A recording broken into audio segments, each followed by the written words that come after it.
Hey everyone, welcome back. So I made a full YouTube video explaining the whole thing, and yeah, that's what I'll be doing today.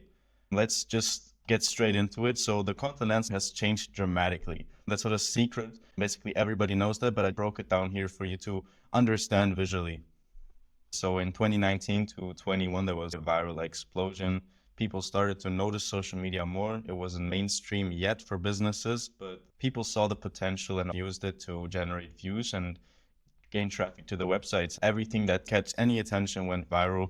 It didn't have to be specific, simply something that catched attention. Selling products and courses was also incredibly easy, and trust was way more easily built because they were the first to do it. You can imagine it like the start of the internet, where people started experimenting and finding out all these new strategies.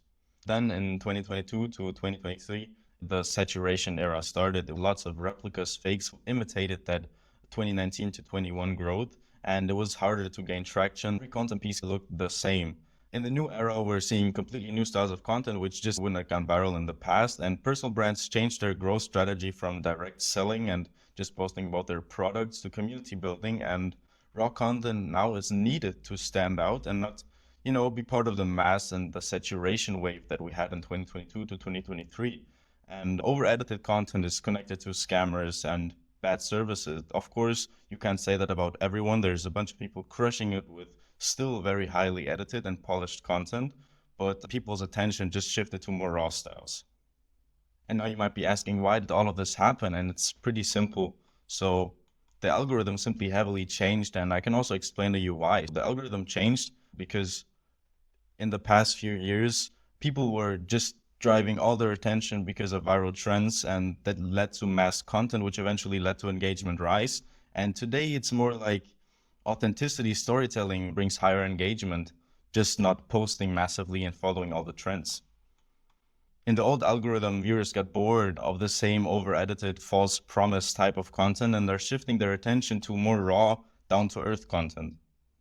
Just getting my sweater off because it's pretty hot in here. And since the algorithm is basically just tailored to what current users find engaging and interesting, it naturally changed. But how can you tailor your new content strategy to fit the algorithm predictably?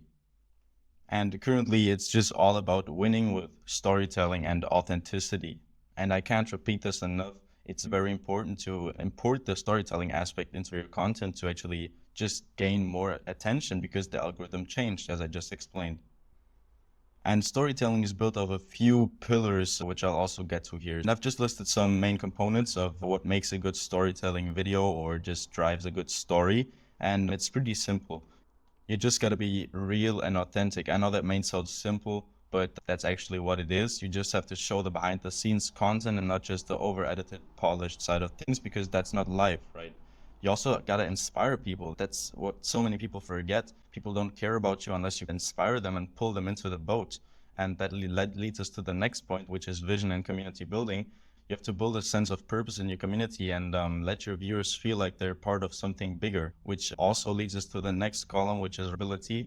Content your audience can relate to instead of being arrogant and seeming as something better, which is obviously also achieved through over-edited and highly polished content. And now that all the aspects which impact storytelling, let's just look at some people who've exactly done that. And our first case study will be Daniel Dalen. You've probably heard of him. He's a very cool guy.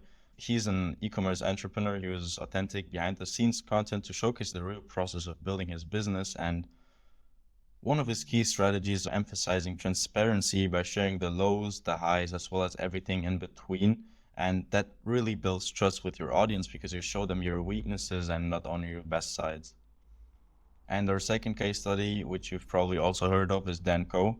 He's a digital creator who combines personal growth with business strategies, inspiring his audience to take action. So he not only talks about himself, but actually more about his viewers who profit off his content. And his key strategy is simply focusing on relatable storytelling, sharing his own development, and offering actionable advice for entrepreneurs. So he's basically just living his own life and optimizing himself and just giving out all the info he gains in the journey. He mainly uses writing only mixed with a few animations. And it works because this mix of motivation and community building helps create a sense of belonging amongst his followers. Sense of belonging means you're part of something bigger. You get driven into this social group with a bunch of people who have the same interests and possibly goals. And he just farms that. So let's get to the next part. You might be asking now, how can I adapt and change my content strategy so it actually fits the algorithm slash content change like both of the above case studies I've just shown you actually did?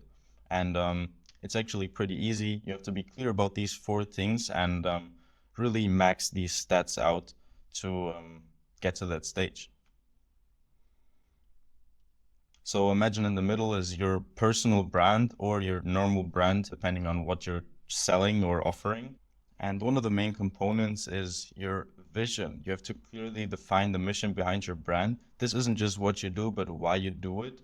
And also, how does your brand solve a problem, create value, or inspire your audience? Those are things that have to be open and not only in your notes. Ensure your vision is aligned with your audience's needs. They should see their future success through your brand. So again, it's all about the viewer and not you. The next part is authenticity. You got to be transparent with the ups and downs of building your brand. Share behind the scenes, personal stories, and raw moments that correlates with the vision. And don't be afraid to share failures. It creates trust and humanizes your brand. Use unfiltered content like candid videos, team dynamics, or even daily struggles to show you're not just selling a product, but a journey. And you're not just selling the very end thingy, but you're also showing them the journey ahead of you. The next part is community. You have to create opportunities for your audience to engage, whether it's through social media, email lists, or exclusive groups, which can be hosted through School, which you've probably heard of too. They foster a sense of belonging by regularly interacting with your audience, addressing their concerns, and encouraging conversation. So they're talking to you like you're a real person and not some arrogant social media guy or woman, respectively. And also your community should feel that they are part of something bigger, a movement that aligns with their own values or aspirations. As I said, you're just pulling them into the boat and connecting as much as possible with them. And it couldn't be done better with community building. The next part is relatability. Your audience should see themselves in your content, focus on their challenges, aspirations, and everyday realities. Share stories that mirror their journey, whether it's in their career, personal development, or ambitions.